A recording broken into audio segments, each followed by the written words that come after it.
I think Barney's main job would be to just make everybody happy and to make our children and all visitors and parents to the school smile. There's lots of children that greet him in the morning and see him before they come into school. Seeing Barney makes the start of their day. Staff might take him for a walk at lunchtime if they just want to get out and have some fresh air. Sometimes we get parents who come to have difficult conversations or things are not quite going right at home, so they might come and they have a little bit of time with Barney before they come into a meeting. So well-being is the biggest thing for him.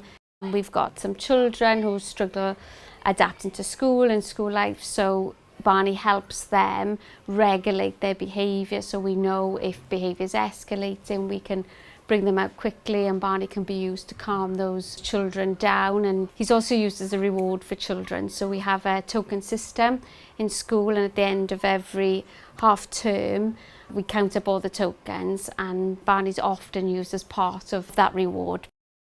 Max does gate duty with me in the morning. If I hand over the dog for the children to come in, they just stop crying and they just walk. It changes their whole mindset. So they forget about the fact that they're leaving home, they're leaving mum and dad in the house. It's all about walking Max in and having responsibility for Max. We use him in ELSA sessions, with pupil-centred planning sessions. Again, to take the children's mind off what they're actually doing, they focus on Max. He accompanies children on school trips, and some of the younger classes then have used him for PSE lessons where they've talked about hygiene. How do we care for Max? Max has to be bathed. Max has to have his teeth cleaned. So we use that then as an inlet to broaching that subject with children. We have to keep ourselves clean. We have to clean our teeth, and it just works. Pilot and Daisy, I think, do two different jobs really. Pilot's out and about. And he works kind of within the wellbeing base upstairs. Daisy's based within the autism base, and you know, for some of those students she's the reason they want to come in. They can relate and communicate with Daisy in a way that they find more challenging with other people. She's very calm, so I think for some of our children who are more anxious the impact is enormous.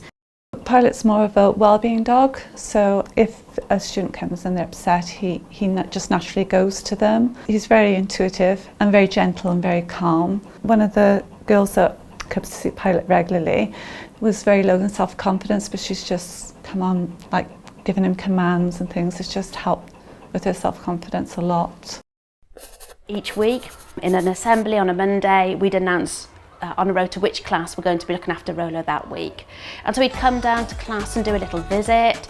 They'd ask all about, you know, questions that they had about Rolo, about looking after dogs. They would take him to the park on a rota. We've got a lovely park just the other side of school. He would go with them to the park for walks.